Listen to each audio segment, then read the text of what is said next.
Jimmy at the Crossroads, coming to you again in partnership with the Washington Examiner. I'm Jimmy Sengenberger. So great to be with you today as we dive into some very important issues going on across the globe, and especially here in the good old USA, where Congress is on the verge, it seems, of passing a $1+ trillion, about $1.5 trillion bill, supposedly for infrastructure.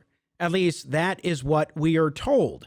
But is that really the case? And what about the reconciliation package that the Democrats in charge of Congress would like to ram through with a simple majority vote in the United States Senate?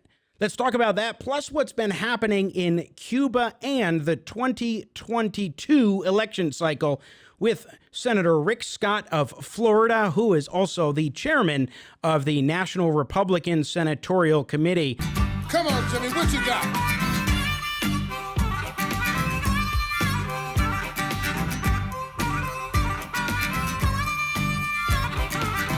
We don't have a Congressional Budget Office score.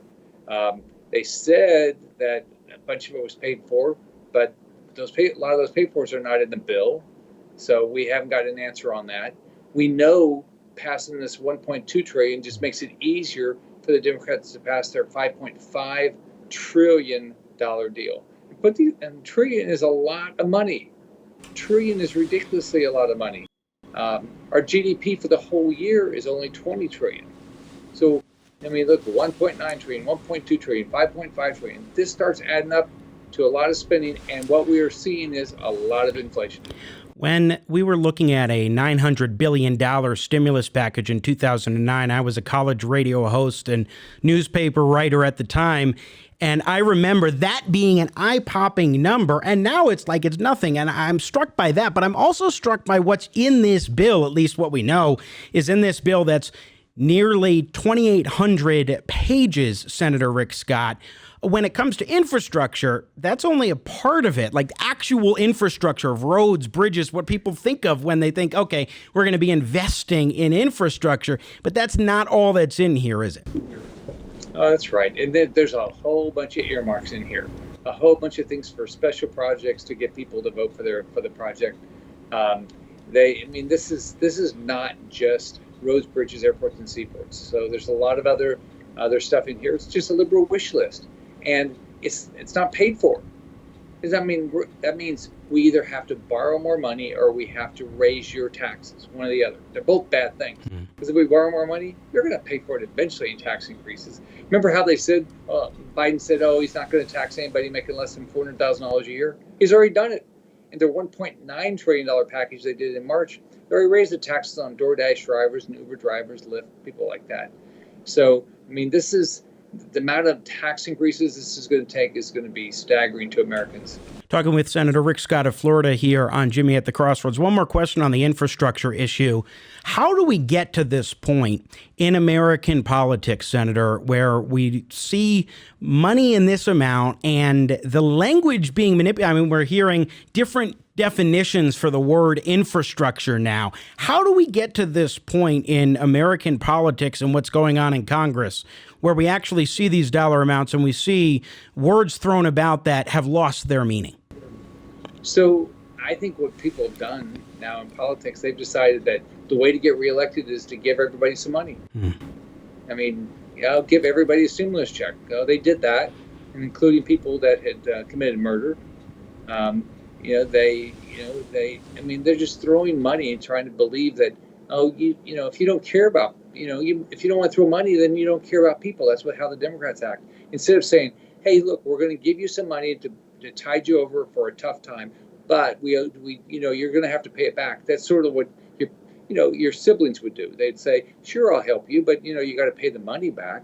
Not here. They just say, we're going to give it to you. They don't want to talk about the pay-fors. And so in this, they promised a bunch of pay-fors. They just don't happen to be in the bill. Actually, Senator, one of the things about this legislation is that it is at least labeled bipartisan. There are a few Republicans that have been supportive of it. What do you make of that? To what extent can this actually be called bipartisan? But I think up here what they say is that they can get one person from the other party. It's bipartisan. So here's how you do.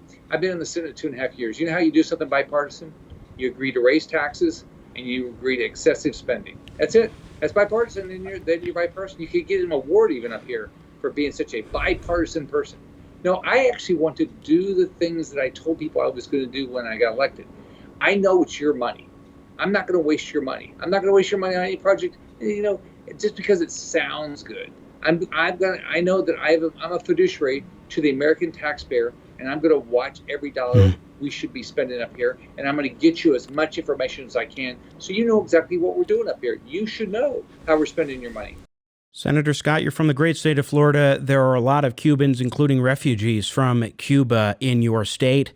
When it comes to the crisis in Cuba, we have seen, I think, a lack of leadership at the top from President Biden. He's doing some things that are, I think, strong, but not nearly enough. I know I've talked with friends who are from Cuba who've come to the United States who say, look, we need more leadership from President Biden, from people like Senator Rick Scott and everybody across this country who was in a position of power and influence to stand up for those who were fighting for freedom in Cuba. Do you think that the Biden administration is handling this all right or well? What do you think they should do differently? What's your overall take? Well, if you believe doing nothing is right, they're doing a good job of that. They don't do anything. I mean, the Biden administration, think about it, the Biden administration actually doesn't do anything on anything. They don't do anything to secure the border, get our schools open, get more people, name something they've done. Well, they do want to tax you and spend all your money. So that's what they're doing. But with Cuba, thank God we have the Cuban people that are standing up to the dictatorship. We've got to be supportive. Biden's not. Here's what I think he needs to do. Number one, he needs to shut down the Cuban embassy in D.C. We don't have an embassy for North Korea. We don't have an embassy for Iran. We shouldn't have an embassy for the illegitimate government in Cuba. That's number one. Number two is Joe Biden's got to get the internet back on in Cuba. Cubans need to be able to communicate. So Biden administration's got to figure out how to get the internet back on. And then he needs to talk about this. Show the atrocities. I can show you so many disgusting videos of peaceful protesters being beaten and shot, of kids being taken to go serve in the military, of stories of dissidents that have been arrested, over 1,000 dissidents arrested and tortured. That's what you see. So Joe Biden needs to talk about it. He needs to, he wants to be part of this so-called world community. Call his friend Boris Johnson, call Merkel, call Macron, call Trudeau. Say, hey, look, we got to do this together. We got to stop doing business with the Castro regime. We got to support the people of Cuba. Yeah, one thing about the presidency is they have the bully pulpit there. And when you're talking about over 1,000 dissidents, that would be people who are rising up for freedom in their home country of Cuba, and they have been disappeared. And yet we don't hear a word from the President of the United States on that. And I think we need to, for sure. But also when it comes to the internet piece, Senator, what can we do to help make sure that there is internet access to the Cuban people? Because it's critical that they have access to information that their government is denying them right now. Well, there's a variety of ways to do it. But, you can get the internet on through balloon technology. You can do it by using antennas off the shore. You can do it from the American Embassy in Cuba. You can do it from Guantanamo Bay. But we got to get the internet back on so people can communicate and provide us information that allow us to tell people exactly what's going on in Cuba.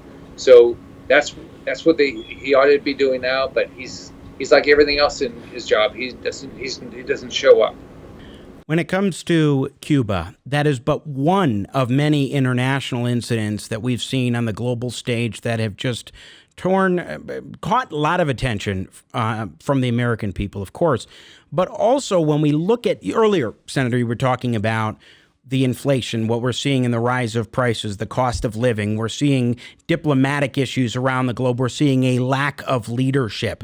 That leads us to 2022. Next year, we have the U.S. Senate. A third of the U.S. Senate will be up for election, as happens every 2 years. You're the chairman of the National Republican Senatorial Committee, NRSC. What are your thoughts on the overall message that Republicans are going to be moving forward with in 2022 among the U.S. Senate candidates? And do you think that there's a very good chance of the GOP taking back control of the U.S. Senate, or are you going to be stuck in the minority for a couple more years? No, we're going to take back the majority. We've got 20 Republicans up, and there's only 14 Democrats. Of our 20 seats, we have 5 openings. We've got openings in Alabama, we've got opening in Ohio, Missouri, North Carolina, and Georgia. Or in, oh gosh, I'm trying to think of all of our openings now. We've got opening in Alabama, Missouri, Ohio, Pennsylvania, North Carolina. That's it. And then our pickup opportunities are in Georgia, Nevada, New Hampshire, and Arizona. And we have others because right now the public is on our side. We do polls. You can go to nrsc.org and look at the polls we put out. We did a battleground poll in 26 states. The generic ballot is on our side. So if we get good candidates out there, people hate the Biden agenda. They don't like the fact we have open borders, closed schools. They don't like how he's dealing with the military. They don't like all this wokeness by these corporations. They don't like critical race theory taught in our schools. They don't like the inflation. They don't like the tax increases. So the problem is we get to go run on what we believe. I don't know how we get our message out. But there's so many bad things about the Biden administration are doing. It's hard to get our message out. So we're going to have we get good candidates. If we show up, if we run good campaigns, if we have good grassroots, we're going to win. We're outracing the Democrat Senatorial Committee right now. First 6 months this year, the Republican National Senate Committee, which I'm the chairman of, we raised, thank you for everybody, your support, we raised $51.2 million. The Democrats raised less, and we have $25 million in the bank to help our candidates. They have only $6.5 million in the bank to help their candidates. So if we keep this up, we should have a message advantage. We should have a money advantage. So as long as we get good candidates, we're going to have a great 22, and we'll take back a majority in the U.S. Senate. Personally, I would like to see Colorado get added, as that's where I'm at. Colorado get added to that short list, Senator, and I do think that there are a number of issues. Bennett. Go ahead. We can beat Bennett. I mean, that we get a good candidate running in Colorado, and they raise their money. We get good grassroots. We're going to win. He is vulnerable. I mean, they're in Washington. I mean, instead of Washington, we can win. We just have to have good candidates run. Jimmy, what are you doing? You got anything going this next year and a half? I think I'm going to write off the possibility of running for the U.S. Senate, at least at this point, Senator. You never know, though. You never know. You got to keep all options open. Senator Rick Scott, before we let you go, in terms of the 2022 plan, what are the key issues that you think Republican senatorial candidates will run on, given that we have still a COVID economic malaise, particularly exacerbated by big government policies shutting people's lives and livelihoods down? We've got the crises on the world stage. We've got rising prices and more. What are the key issues that Republican Senate candidates will likely run on next year? It always comes down to your family. Here's what I thought about as governor. People care about their livelihood. They want to be independent, right? No one grows up and say, oh yeah, my mom told me to be on unemployment. Oh, live in public housing. By the way, I lived in public housing. I wouldn't recommend it, right? So the first thing is help people get a job. Help people get self-sufficiency. Number two is give them an opportunity for a great school, which means you should have school choice. Make sure you fund the police, because people do want to live in safe communities. They don't want to live in these Democrat-run cities where the crime is dramatically up. Then people care about the border. They care about whether their school's open. They care about whether they're going to be mandated to have a vaccine, whether they're going to be mandated to wear a mask. Now, I took my vaccine. I had COVID. I believe if you want the vaccine, you should go get it. But government shouldn't be doing these things. I think all the problems around the world that Biden's not addressing, whether it's Iran or North Korea, or what communist China's doing. I think I think what he did was said, I just want to be president. I don't want to do anything. So maybe all these things will just get resolved. They're not. The world, around the world, people are laughing at the leadership we have in this country. Well, Senator, we keep seeing the goalposts being changed when it comes to COVID-19. Now they're talking about the need for booster shots in 6 months. I'm like you. I had COVID and I had both shots. I got the Moderna shots. And I'm looking at this environment and thinking, okay, no wonder the American people don't trust our government and have a crisis of credibility right now, because over the past couple of years, we've seen the goalposts change. The information that we're given has been fluctuating. We're not feeling like we're getting the honest truth from people, frankly, on both sides of the aisle in many cases. It shouldn't never have been political. It's not a political issue. It's about your health. your family's health, right? So they should have said, here's all the information, right? And whatever we learn today, we're going to tell you today. What we learn tomorrow, we're going to tell you tomorrow. And then if something changes, say, hey, look, we learned something new. But it's like, oh, you don't have to wear a mask. No, you do have to wear a mask. Oh, now we're going to have to wear a mask again. I mean, and so they've all, I mean, they constantly change. It's not that hard to be consistent. Right. Give people good information. So I think Americans are fed up with government telling them what to do. I always tell everybody, I love my mom. I hated her telling me what to do. I hated it. I don't want the government to dictate things to me. Give me my, I can figure this out. My mom had 11th grade education. My dad had 6th grade education. They weren't dumb. They just didn't have a lot of education. They made good choices. They kept us safe. That's what American families will do. So get out of our way. Let us lead our life. But the Democrats, they want to control your whole life. They want to tell you what kind of job, how much money you to make. They want to regulate the living daylights out of your life. Get out of my way. Let me go win. When it comes to the current state of affairs, Senator, I think you're absolutely right. But if we look specifically at the growth of government, there is far too much influence on our lives and direction coming from government. And there is a goal there, especially in Washington, D.C., but also all around the country, to grow that power and influence even more. Back on the infrastructure bill, though, before we let you go, I should have asked you, what are your thoughts on its likely passage? Do you think it gets through this weekend, whether you like it or not, of course? Yeah, I'm clearly not supporting it. I mean, we don't even know what it's going to cost. I'm not spending your money that way. Why would I? I would never do that to you. I wouldn't do it I wouldn't do it with my money. I'm not going to do it with your money, right? I think it's going to pass, unfortunately. I think they have the votes. I think they don't care what it's going to cost. But I'm going to do everything I can. You love this. So they told me all along that this spending will not cause inflation. Now, other spending might, but not this bill. So I just said, it's great. I did a simple amendment. Yesterday I said, if the Congressional Budget Office says it's going to cause inflation, we won't spend the money. You think the Democrats supported me? No, they blocked it. So I did a rule change for the Senate that said that from now on, when we pass the bill, we're going to tell people if it's going to cause inflation. You think the Democrats blocked that? Yeah, they did. They don't want you to know that what they're doing up here by spending all this money is causing every part of your life to be more expensive. But in terms of the reconciliation package, do you think that includes things like legalization for illegal immigrants? Do you think that includes a lot of items that have absolutely nothing, at least on their face, to do with the budget, which is what I understood reconciliation to be about? The reconciliation is supposed to be for changes in the budget, but they're going to throw everything they can. This is their liberal wish list, and so all that's happening this week with this infrastructure bill is we're facilitating their ability to get the 5.5. And don't let them say that their reconciliation, which should be called the reckless tax and spending bill, don't believe that it's $3.5 trillion. It's $5.5 trillion, and it's not paid for, but for tax increases on all Americans. And by the way, you know how Joe Biden says, we're not going to raise taxes on anybody making less than $400,000 a year? Oh, they've already done it, by the way. They already did it. DoorDash drivers, Uber drivers, people like that. They already raised taxes in the first big bill, the $1.9 trillion bill. They raised that. They're going to raise taxes on everybody. They're going to raise fees. This bill, the infrastructure bill, is raising fees. It's raising fees if you buy a house. I mean, home prices are high enough. This is crazy. When I was a senior in high school in 2007, 2008, I did a speech. I was an original oratory, competed in speech and debate. And I did a speech on the national debt.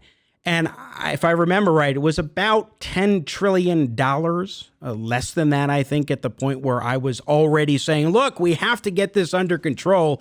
And now we're nearly, well over double that amount. And it is, nobody cares about it. Here's how bad it is. Okay, so here's how bad it is. So we are, since Barack Obama got elected, the national debt has gone from about less than 10 to 28.5. With just their spending this year, it's way more than 30 trillion. So you have to vote on the debt ceiling. So as of July 31st, you can't spend money without raising the debt ceiling. So that we didn't vote on it. The Democrats don't want to have a vote on it. I mean, they control the White House, the Senate, and the House. They don't want to vote on it because they don't want to tell people how big the number's going to be. Right now, where we are is over $200,000 of debt per American family. And by the way, all this debt causes inflation. I mean, and what the Federal Reserve is doing by buying up treasuries, by buying up government-backed bonds, by dramatically increasing the money supply, is causing inflation. So you got the federal government spending money like it's going out of style. You got the Federal Reserve buying up the deficit. So this is an unbelievable problem. And what the only way out of this is to raise your taxes. That's what they're going to do. And by the way, they come and say, oh, people like the infrastructure bill. I said, did you tell them that their taxes are going up? Well, we didn't have time. We just told them about all the goodies first. Well, the bill just dropped a couple of days ago. So, of course, you really haven't had time to dissect what's in it, right, Senator? It's 2,700 pages. I mean, Jimmy, come on. You do this all the time. Read 2,700 pages. It's going to take me weeks because I'm a slow reader, Senator. 2,700 pages. And by the way, they expected us, they gave it to us, I think, Sunday night, they gave us 2,700 pages. And we had to have our amendments in. First thing, we had to have our amendments in by Tuesday. 2,700 pages. We had to read it, understand it, come up with how we wanted to change it, and then work to get the votes on the floor. We're still doing it today. Who knows what's going to happen today? Only in Washington, D.C. are we talking that number of pages in legislation, that amount of money, and that many issues that are thrown into a bill. Here in Colorado, we have single-issue legislation with the exception of one omnibus budget bill. And when I think about Washington, D.C., I would love to have a single-issue bill rule in Congress. That's never going to happen, but it's just one of those things where when I hear you say what you're saying, my mind goes, oh, my gosh. And we get to vote on tax increases here in Colorado, too, so that's a nice thing. So we think about here. So when I became governor of Florida in January of 2011, we had a $4 billion budget deficit. I balanced the budget every year. We added 1.7 million jobs. I cut taxes and fees 100 times, and I paid off a third of the state debt. It's all doable. So I come up here. So I said, why don't we really start watching how we're spending the money? No, people aren't interested in that. Why don't we give the president a lie down and veto, because that's a way to save money? No, they're not interested in doing that. I said, how about no budget, no pay? If we don't pass a budget, you don't get paid. No, don't like that. How about we do term limits? No, we don't like that. That we wouldn't. So none of the good reform do people want to do it up here in D.C. I mean, this is everybody's here to keep their job and spend your money and not tell you about it. Can you give me one piece of optimism and then I'll let you go, Senator? Because I don't want to end on such a downer of a note. Oh no. I'm very optimistic. What we did in Florida is clearly going to happen up here. I mean, I'm going to make sure we elect people that care about your money, that are going to do what they said they were going to do when they ran. All right? Because what you should do is you should help people run and then hold them accountable. That's what you should do. And if you do, we'll get better people up here, and all the things we believe in are going to get done. I'm very optimistic. This is going to happen. I'm not going to let up. I'm not going to waste your money. I'm going to figure out how to stop raising the debt, right? I'm going to figure out how to not raise your taxes and fees. I'm just going to work at it every day. Nothing happens overnight up here, but I can tell you, I'm very optimistic. This is going to happen. Senator Rick Scott of Florida and chairman of the NRSC, thanks so much for your time. Very generous today, and I appreciate it. And best of luck fighting the good fight there in D.C. We're going to win. Take care. See you, Jimmy. Once again, Senator Rick Scott of Florida, chairman of the NRSC, joining us here on Jimmy at the Crossroads. And I have to tell you, that eye-popping amount that we're talking about with the infrastructure bill of like $1.5 trillion and then reconciliation adding up to about $3.5 trillion or whatever it is, that is mind-blowing. Now, that's not the only reason to oppose massive big government programs and legislation. There are plenty of reasons to oppose that, especially when we talk about the role of government. Is this the role of government? No, well, you shouldn't pass it. Is this excessive spending? Yes, well, you shouldn't pass it. Is this going to reduce freedom in America rather than increasing it? Yes, well, then you shouldn't pass it. There are a slew of reasons to oppose the kinds of bills that we're talking about, but those numbers, the dollar amounts and the taxation that you're going to need, especially in terms of the economic impact of higher taxes and also rising prices for goods, go to the gas station. Go to the supermarket. Go to your home improvement store and try to find things that you need for remodeling your home. You're probably going to have to pay out the wazoo, or it's going to be hard for you to find the things that you need. So I think Senator Scott's points in that regard were well taken. And then also on Cuba, Joe Biden needs to step up the leadership. He needs to guarantee broader internet access for the people of Cuba. He needs to speak out firmly against the tyrannical regime, and he needs to show leadership on the world stage when it comes to Cuba and other areas of concern. Recently, I attended a protest for Cuba, and it was inspiring. It was in downtown Denver, outside the Colorado state capitol. And it was Cubans like Maylin Salabarria, who's been on this program, rising up for their homeland. Patria y vida, fatherland and life. That was their chant. That's a chant that they are proclaiming all across this country in solidarity with the people of Cuba, with their homeland, for freedom, libertad. That's what they were shouting. They want libertad. And we need that kind of leadership from the President of the United States that we have not been getting up to this point.